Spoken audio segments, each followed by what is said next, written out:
نحمدہ نصلی علی رسولہ الکریم اما بعد۔ سات طبی کالج کی طرف سے ویڈیوز اور اسباق کا سلسلہ جاری ہے۔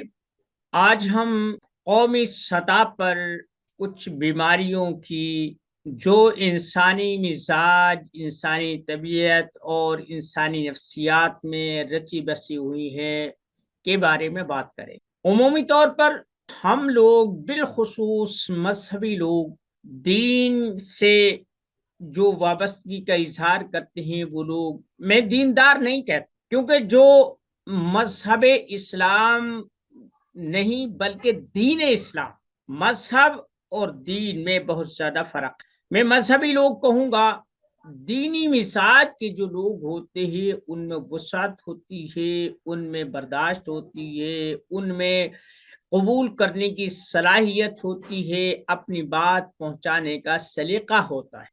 اور مذہبی لوگ، مذہب جب اسلام ہم مجموعی طور پر دیکھتے ہیں تو ایک گلشن دکھائی دے۔ مذہب کو جب ہم دیکھتے ہیں تو صرف عبادات دکھائی دیتی ہیں، یا وہ چیزیں جنہیں عبادت سمجھ لیا گیا ہے یا جنہیں نیکی کا نام دے دیا گیا ہے، وہ رسومات ہوں، وہ لباس ہو، وہ عادات ہوں، وہ چال چلن ہو، یا جو بھی کچھ ہو، ان کا دین سے زیادہ تعلق نہیں ہوتا، ان کا مسلک اور مذہب سے تعلق ہوتا۔ دین جو ہوتا ہے اس میں وسعت ہے، لا اکراہ فی الدین، یہ دین ہے، لا اکراہ فی المذہب نہیں کہا، ٹھیک ہے۔ مذہب کہتے ہیں کسی بھی ایک شاخ کو، کسی بھی ایک چھوٹی سی گلی کو، ایک چھوٹی سی ندی کو کہتے ہیں۔ دین ایک سمندر ہے جس میں تمام زندگی کو بہتر گزار۔ خیر، ہمارا ایک مزاج بن چکا ہے کہ ہم لوگ کام کی بات چھپاتے ہیں، مفادات میں کسی کو شریک نہیں کرتے، دوسروں کے حقوق کو پامال کرنے کی ہم نت نئی ترکیبیں ڈھونڈتے ہیں، اور ہم ان چیزوں کو اپنا حق سمجھتے ہیں۔ مثلا ایک چیز، آپ نے محنت کر کے کوئی پروڈکٹ بنائی، کوئی چیز بنائی، کسی چیز کی ایجاد، یا یوں لگا لے کہ اس سے آپ ترتیب دینے میں کامیاب۔ مسلمانوں کی یہ خاصیت ہے کہ یہ پہلے کسی بھی چیز کو قبول نہیں کرتے، یہ نہیں سوچتے یار میں سوچوں تو صحیح، جو آدمی یہ کہہ رہا ہے اس کے سیاق و سباق کو، اس کے منافع اور مضرات کو میں دیکھوں کہ اس میں کیا ہے، کیا کہہ رہا ہے۔ کوئی بھی چیز ہو، وہ خواہ دین کے نام پر آئے یا ایجاد کے نام پر آئے یا جدت کے طور پر کوئی چیز پیش کرے، تو ہمارا سب سے بڑا رد عمل یہ ہوتا ہے، او جناب پہلوں نے تو یہ نہیں کیا، ہم تو نہیں مانتے، کسی سے سنا تو ہے نہیں۔ یعنی ہمارا غیر متوقع اور اضطراری طور پر یہ ہوتا ہے کہ جس کو ہم نے نہیں سنا وہ ہر چیز غلط ہے۔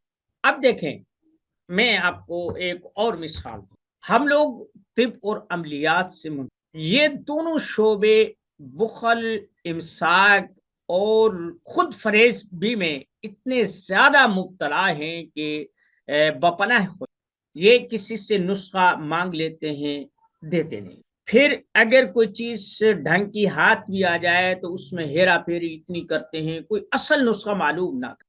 کوئی عامل ہے، وہ کہتا تو یوں ہے کہ میں قرآن و حدیث سے میں اپنے اعمال کرتا ہوں، قرآن و حدیث سے میں ساری باتیں کرتا ہوں، میں تو خلق خدا کی خدمت کر رہا ہوں، لیکن جب اس سے عمل پوچھا جائے تو وہ آئیں بائیں شائیں کرتا ہے، پتہ نہیں کتنی اس میں کرتا ہے۔ حتیٰ کہ جن لوگوں کو ہم مذہبی اعتقاد کی بنیاد پہ، دینی اعتقاد کی نہیں، مذہبی اعتقاد کی بنیاد پہ ہم انہیں ولی تصور کرتے ہیں، بڑے تصور کرتے ہیں، انہیں قائد اور انہیں زعماء کی صف میں شمار کرتے ہیں، ان کا بھی یہ حال ہوتا ہے کہ وہ بھی سیدھی بات نہیں بتاتے۔ میری باتوں کو آپ منفی پہلو پہ مت لے کے سوچیں۔ اگر دین، طب، نفسیات اور یہ ساری چیزیں ان میں وسعت ہوتی تو ہماری یہ چیزیں، ہمارے یہ علوم و فنون کہیں کے کہیں۔ رات دن نیٹ سے وابستگی ہے، رات دن نیٹ سے وابستگی ہے، لوگوں کے پیغامات بھی ملتے ہیں، ای میلز ملتی ہیں، واٹس ایپ پیغامات آتے ہیں، فون آتے ہیں اور وغیرہ بہت ساری کمیونیکیشن ہے یہ ہوتی ہے۔ میں کسی بھی غیر کو اتنی پرائرٹی نہیں دیتا، یہ میری کم صرفی لگا لے، چھوٹی سوچ لگا لے۔ میں ہمیشہ مسلمانوں کو اہمیت دیتا ہوں اور مسلمانوں کی کوششوں کو سراہتا ہوں، لیکن کوئی چج کی بات ہو، کوئی کام کی بات ہو، میرا گوروں سے بھی، کالوں سے بھی، عربوں سے بھی، عجموں سے بھی، فارس سے بھی، بہت سارے ممالک کے باشندوں سے رابطہ رہتا ہے۔ میں نے ایک چیز دیکھی، یورپ کے لوگ جنہیں ہم کافر، جہنمی، یہود، نصارہ، کفار کے شاخانہ، شیطان کے اعلی کار کہتے ہیں، ان کی ایک خاصیت ہے، وہ کہتے ہیں جناب میں نے یہ چیز پر، اسے وہ فری کر دیتے، اگر فری نہ بھی کریں وہ کہتے ہیں جناب میری یہ خدمات ہیں، اس کی اتنی قیمت ہے، آپ مجھے پے کریں، آپ مجھے ادا کریں، میں آپ کو اپنی خدمات۔ اس میں بہت سارے پیڈ کورسز ہیں، بہت ساری کتابیں ہیں، بہت سارے علوم و فنون ہیں، بہت سارے اے آئی ٹولز ہیں، بہت سارے زندگی سے تعلق رکھنے والے خدمات ہیں اور ان کی ایجادات اور مصنوعات ہیں۔ پھر وہ لوگ کہتے ہیں کہ میں آپ کو پڑھا دوں گا، میں اتنی فیس لوں گا، بات ختم ہو گئی۔ وہ کتنی بھی ہے، یہ تو باہمی رضامندی ہے نا کہ اب آپ کے لیے وہ افورڈیبل ہے یا نہیں۔ ہمارے ہاں کیا ہوتا ہے، ہمارے ہاں چھپا لیا جاتا ہے، جناب یہ ہے یہ ہے یہ ہے۔ اب میرے پاس بہت ساری کالیں آتی ہیں، بہت سارے پیغامات آتے ہیں، جناب آپ کی کتاب میں فلاں عمل تھا، اس کا کیا ہے؟ آپ کی فلاں کتاب میں یہ نسخہ ہے، مجھے یہ چیز سمجھ میں نہیں آ رہی۔ میں ایک آدمی کہتا ہے مجھے فلاں فلاں بیماری ہے، مجھے نسخہ بتا دیں۔ ایک آدمی کہتا ہے مجھے وہ قوت مردمی کا کوئی بہترین سا نسخہ بتا دیں۔ کوئی کہتا ہے جناب میرا سر درد کرتا ہے، مجھے یار اللہ کے بندو، اگر ایسے ہی نسخہ جات آپ استعمال کرتے رہے تو آپ طبیب، حکیم یا جس سے مشاورت کر رہے ہیں اس کا تو کوئی نقصان نہیں ہے، خود کا نقصان ہے۔ جو جن لوگوں کا یہ وہم ہے کہ دیسی ادویات ہیں ان سے کیا ہوتا ہے، بھائی اگر وہ فائدہ کر سکتی ہیں تو نقصان بھی کر سکتی ہیں۔ ایک گھی ہے، گھی دیسی گھی، دودھ ہے، شہد ہے، گڑ شکر ہے، جو نیچرل چیزیں ہیں، جو فطری چیزیں ہمیں قدرت نے عطا کی ہیں، اگر وہ غیر ضروری طور پر مثلا کسی نزلہ، زکام یا اعصابیت کے شکار کو آپ دودھ پلا دیں، اس کی جو حالت ہوگی وہ قابل رحم ہوگی۔ آپ جگر کے مریض کو گھی کھلا دیں تو آپ اسے زہر کھلائیں گے۔ آپ اصلاطیت یا تیزابیت کے مریض کو بڑا گوشت کھلا دے تو سمجھے کہ اسے زہر کھلا رہے ہیں۔ تو ایسا نہیں ہے کہ دیسی ادویات صرف ایک رخ رکھتی ہیں، نہیں، دونوں رخ رکھتی ہیں۔ اور یہ نہیں ہے کہ انگریزی ادویات صرف نقصان رکھتی ہیں، نہیں، ان کا غیر ضروری استعمال اور بغیر ضرورت کے بے موقع استعمال نقصان دہ ہے۔ اگر کسی آدمی کو یہ ہنر آ جائے، فن آ جائے کہ ان ادویات کو کتنی مقدار میں، کہاں اور کتنے وقت کے لیے استعمال کرنا ہے، تو یہی چیزیں تریاق بن جاتی ہیں۔ یہ مشاہدات بتا رہا ہوں، کوئی ایسی بات نہیں ہے۔ نقصان یہ ہوتا ہے مثلا یہ آپ کی یہ طبیعت ہے، یہ یہاں آپ کی صحت ہے، آپ کی طبیعت ایسے گر گئی، اب دوا کا کام یہ ہے کہ آپ یہاں تک اس کو لے آئیں، اور سائیڈ ایفیکٹ یہ ہے کہ یہ طبیعت سے اوپر بڑھ جائے، ٹھیک ہے۔ اگر آپ کو معلوم ہے کہ میں اس طبیعت کو یہاں سے اٹھا کر اس کے برابر یہاں لے آؤں گا، اس کو کتنی مقدار درکار ہے، کتنی کوانٹٹی میں اسے یہ دوا دوں گا اور کس پوٹنسی کی دوں گا، تو یہاں اگر اس کو چھوڑ دے کوئی سائیڈ افیکٹ نہیں ہے۔ جب آپ بے تحاشا اسے استعمال کروائیں گے تو وہ جو یہاں سے اٹھا کر آپ کی طبیعت کو یہاں لے کر آئے گی وہی یہاں لے جائے گی، جس سے سائیڈ افیکٹ۔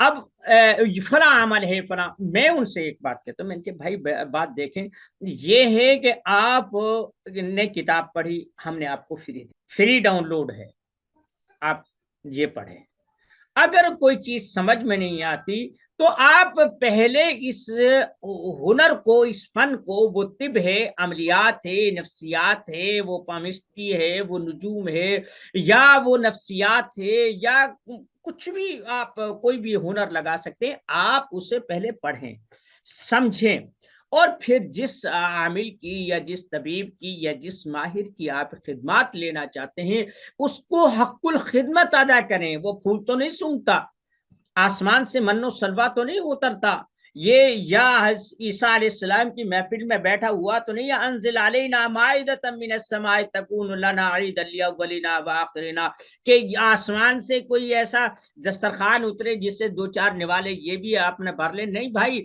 اس کی بھی زندگی کے ایسے ہی۔ اب ہوتا کیا ہے کہ مثلا ایک عامل ہے، وہ مجھ سے ایک عمل پوچھتا ہے، کوئی بات نہیں، پوچھے، کوئی بات سمجھ میں نہیں آتی پوچھے، بتانے میں حرج بھی کچھ، لیکن اب اس کا قصہ بھی یہ بن گیا، اس کی یہ روٹین ہی بن گئی، فلاں کیسا ہے، فلاں کیسا ہے۔ بھائی اس کا بہتر طریقہ یہ ہے، نہ تو اتنا میرے پاس وقت ہے، اور نہیں آپ ہمارا داخلہ بھریں، آپ بطور طالب علم ہمارے ادارے سے منسلک ہوں، پھر جب ہم آپ سے فیس لیں گے تو اس فیس کی یہ ریکوائر ہوگا اور یہ چیز ہم پر لازم ہوگی کہ ہم اپنے طالب علم کو جہاں تک ممکن ہو سکے اس کی رہنمائی کریں، اسے گائیڈنس دیں اور اس کو ہدایات دیں، انہیں وہ رموز اور اسرار سمجھائیں۔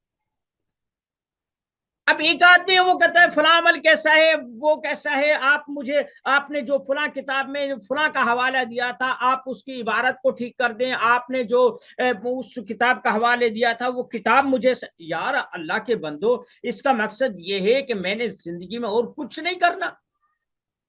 تو سیدھی سی بات ہے بھائی کہ اگر آپ کچھ بھی کرنا چاہتے ہیں تو سیدھے طریقے سے، سب سے پہلی بات تو یہ کہ آپ اپنے آپ کو دھوکہ دیتے ہیں، عام طور پر یہی ہے۔ پتہ کیا کہتے ہیں، میں عملیات سیکھنا چاہتا ہوں، اس سے لوں گا کچھ نہیں، میں خلق خدا کی خدمت کے لیے یہ کام کر رہا ہوں، میں کسی سے کچھ نہیں لوں گا، للہ فی اللہ۔ بھائی اگر للہ فی اللہ کرے گا تو کیا جنت میں رہتا ہے کہ جہاں کھانے پینے کی ضرورت پیش نہیں آئے گی، آپ کی ضروریات، آپ کے لباس، آپ کا گھر بار اور آپ کے سفری اخراجات اور آپ کے معاملات، یا جس نیٹ پر بیٹھ کر یا جس ڈیوائس پر بیٹھ کر میں یہ کام کر رہا ہوں اور جو مجھے کنیکشن ملا ہوا ہے یا جو میں بجلی استعمال کر رہا ہوں، کیا یہ میں ایک بل کی چٹ بنا کر دوں گا کہ آسمان سے یہ ساری چیزیں، یہ تمام واجبات ادا ہو جائیں گی؟ نہیں بھائی، سب کے معاملات ایسے ہیں۔ کوئی بھی جو کام کرتا ہے تو دیکھیں، دو چیزیں ہیں کہ ہم لوگ کسی کو اس کا حق دینا ہی نہیں چاہتے۔ میری کتاب میواتی کھانے اور ان کے طبی خواص، یہ میواتیوں میں یعنی ہمارے اپنے لوگوں میں، میری اپنے قوم میں اس کتاب کو بہت پذیرائی ہے، لیکن ایک ذہن کی سطح ایسی ہے کہ اس کو کتاب کو دے بھی دیا، اس کا ٹائٹل بھی دے دیا، اس کا فائد بھی دے دیا، نیچے سے میرا نام کاٹ دیا، میرے ادارے کا نام کاٹ دیا۔ اور بھائی تمہیں موت پڑتی تھی کہ اگر میری کتاب کا تم حوالہ دے رہے ہو، میری کتاب سے اپنے ویوز لے رہے ہو، ان سے شیئر لے رہے ہو، اس سے تم جو ہے کمنٹس لے رہے ہو، تو میرے نام سے موت پڑتی ہے تمہیں۔ پچھلے دنوں ایک مریض کا فون آیا کہ جناب یہ چیز ہے، اور پھر کہا کہ میں نے 2-2.5-3 لاکھ روپے اس پہ لگا دیے ہیں، میری یہ بیماری ہے، تو میں آپ سے مشورہ، میں نے کہا یار بات یہ ہے کہ میری سمجھ میں جب تک تشخیص نہیں کر لوں گا، میں سمجھ نہیں سکوں گا یا آپ کو ٹھیک انداز میں مشورہ نہیں دے سکوں گا، میں معذرت کر لیتا ہوں۔ میں نے کہا یار جب تک مجھے پتہ ہی نہیں ہے کہ آپ کا ہے کیا ہے، آپ کیا بتا رہے ہیں، آپ محسوسات بتا رہے ہیں، آپ بیماری نہیں بتا رہے، اگر بیماری بتاتے تو ہزاروں لاکھوں نسخے موجود ہیں، آپ کسی کو بھی استعمال کر سکتے تھے، بہت سارے لوگ ناراض ہو جاتے۔ اس نے خیر بات چیت کی، پھر سارے معاملات ہوئے، پنڈی سے تھے کوئی صاحب، ماشاءاللہ مشرہ تھے، اور بالکل یوں سمجھے کہ سدرۃ المنتہا اور اس کے بیت المعمور اور کعبۃ اللہ کے اور مدینہ پاک کے، وہ اسی سرکل میں رہتے تھے، کبھی اس کو ہاتھ لگا، کبھی اس کو چوما، کبھی وہاں کبھی وہاں۔ بات ہوتے ہوتے کہنے لگے کتنے کی دوا بنے؟ میں نے کہا یار اس پر اتنا خرچہ آئے گا، بس بالفرض اس نے کہا ہے کہ آپ میرا علاج کر دو۔ اس نے 2.5 لاکھ روپے خرچے کا بتایا۔ میں نے اس سے کہا کہ اس میں 2-4 ہزار روپے لگ جائیں گے۔ 5-6 ہزار روپے میرا خیال ہے، 2 ماہ کی دوا تھے 6 ہزار روپے، یعنی یومیہ 100 روپے، جس میں 3 وقت کی دوا تھی، لگانے کی کریم بھی تھی اور بہت سارے لوازمات۔ کہنے لگے آپ ایسے کریں کہ مجھ سے 3 ہزار روپے لے لیں اور مجھے نسخہ بتا۔ میں نے اس سے کہا، میں نے کہا اللہ کے بندے، میں آپ کو نسخہ، میں 3 ہزار لے کر آپ کو نسخہ بتا دیتا ہوں، مجھے کوئی اعتراض نہیں، میری کتابیں بھری پڑی ہیں، آپ کسی بھی کتاب کا مطالعہ کر لیں، آپ کو مطالعے کا نسخہ مل جائے گا، جو بھی آپ کی سمجھ میں ہے وہ آپ بنا لیں اپنی ذمہ داری پر۔ کہتے نہیں، آپ اپنے تجربات کی روشنی میں بتائیں، میں آپ کو 3 ہزار روپے دیں۔ میں نے اس سے کہا کہ خدا نہ خواستہ اگر آپ نے وہ نسخہ لیا، پنساری نے کوئی اور چیز اس میں شامل کر دی، یہ حادثہ ہوا ہے، یہ حادثہ ہوا ہے، میں ابھی آپ کو سناتا ہوں، اور اس کی کوئی غلط چیز اس میں شامل ہو گئی دانستہ نادانستہ طور پر، اور اس سے نقصان ہوا، اس کا جواب دیکھو۔ کہنا میں ہی ہوں گا۔ میں نے کہا اگر آپ ہیں تو پھر آپ تجربہ کرتے رہیں۔ میں نے کہا میں تو یہ کام نہیں۔ اس نے کہا آپ کو تو مفت کے 3 ہزار آ رہے۔ میں نے کہا کہ مول کے آئیں یا مفت کے آئیں، میں آپ کے 3 ہزار نہیں دوں گا۔ جب آپ کا علاج ہو جائے، آپ سمجھیں کہ میری مرض سمجھی گئی ہے، میرا علاج ہو گیا ہے، تو آپ مجھے جب پیسے دے دیں گے، دوا استعمال کر لیں گے، جب اللہ آپ کو شفا دے دے تو پھر میں آپ کو بتاؤں گا کہ آپ کی بیماری یہ تھی، میں نے یہ نسخہ دیا تھا۔ وہ اس نے پتہ، وہ کہنے لگے کہ اچھا تو آپ علم کو چھپاتے ہیں، آپ کی قیامت کے دن آپ کے منہ میں آگ کی لگام ہوگی، اور میں اللہ سے محشر میں آپ کی شکایت کروں گا، میں رسول اللہ صلی اللہ علیہ وسلم کے روزے پر جا کر آپ کی شکایت۔ میں کانپ گیا، میں نے کہا یار میں نے ایسا کیا کر دیا کہ جو میں میدان محشر میں میرے سے جواب دہی ہو، اللہ کے سامنے مجھے یہ گربان سے پکڑ کر لے جائے، پھر یہ کعبۃ اللہ میں مجھے گھسیٹتا ہوا لے جائے، رسول اللہ صلی اللہ علیہ وسلم کے دربار اقدس میں میری شکایت لگائے، میرے منہ میں آگ کی لگام دے۔ میں بہت پریشان، میں کانپ گیا، میرے رونگٹے کھڑے ہو گئے۔ میں نے کہا میں نے ایسی غلطی کیا کر دی ہے؟ یہ ہماری ذہنی سطح ہے۔ پھر ایک اور صاحب تھے، کہنے لگا کہ یار یہ ہے ایسا ہے۔ میں نے کہا یار بات یہ ہے کہ آپ یا تو آپ طالب علم بنیں یا آپ کوئی معقول بندہ تلاش کر لیں۔ اب رات دن آپ یہ کریں۔ پھر اس نے مجھے وہ تمام حدیثیں جو قیمتان علم پر تھی وہ مجھے سنائیں، اور ان کم از کم یہ جو 1450-1500 سال گزرے ہیں، ان میں سب سے زیادہ مستحق میں عذاب کا مستحق۔ میں نے اس سے کہا، میں نے کہا یار اللہ کے واسطے مجھے معاف کر دے، میرے سے جو غلطی ہو گئی یا جو میں نے آپ کو کوئی بات کہی ہے، میں اللہ کی رضا کے لیے آپ سے معافی مانگتا ہوں، میری جان چھوڑ دے۔ اس نے نہیں چھوڑی، یہ کر دیا وہ کر دیا، یہ لوگ ہوتے ہیں سے یہ ہوتے ہیں۔ آخر کار مجھے اس کا نمبر بلاک کرنا پڑا۔ تو مہربانی کریں ایسا کام مت کریں۔ اگر ہم ایک ادارہ چلا رہے ہیں اور ادارے کی کچھ ریکوائرمنٹ ہے تو آپ انہیں پوری کریں، ٹھیک ہے؟ اب میرے 3-4-5 گروپ ہیں، واٹس ایپ کے بھی ہیں اور بھی ہیں۔ میں چیخ چیخ کر مر گیا۔ میں روزانہ اپنی ویب سائٹوں پر تازہ کالم لکھتا ہوں جو میری بساط کے مطابق ہے، میرا ذہن جہاں کام کرتا ہے، میں سمجھتا ہوں یہ چیز ایسی ہے کہ جس سے کسی کو فائدہ پہنچ سکتا ہے، میں للہ فی اللہ لکھتا ہوں، کتابوں کے حوالے دیتا ہوں، کتابوں کے ترجمے بھی کرتا ہوں، پھر انہیں اپلوڈ بھی کرتا ہوں۔ لیکن کئی سو حکاماں کے ایڈ ہونے کے باوجود کوئی آدمی اپنے نسخے شیئر نہیں کرتا، الا ماشاءاللہ کبھی کسی کا کوئی موڈ کر جائے، کوئی مضمون نہیں لکھتا، کوئی اپنے تجربات شیئر نہیں کرتا ہے، کوئی اپنی بات نہیں بتاتا۔ مجھ سے پوچھتے ہیں، پرسنل میں پوچھتے ہیں، پاک و ہند سے بہت سارے لوگ آتے ہیں، ساری چیزیں ہوتے ہیں۔ تو یہ جب تک مزاج ہمارا ختم نہیں ہوگا اس وقت تک ہم آگے نہیں بڑھ سکتے۔ دیکھیں ایک یہ ہے کہ اگر ہمارے پاس کوئی نسخہ آ گیا تو ہم دوسروں کو شریک نہیں کرتے، دوسری بات یہ ہے کہ ہم ایک دوسرے کے ساتھ تعاون نہیں کرتے. مثلا آپ اپنا مطلب چلا رہے ہیں، میں اپنا مطلب چلا رہا ہوں.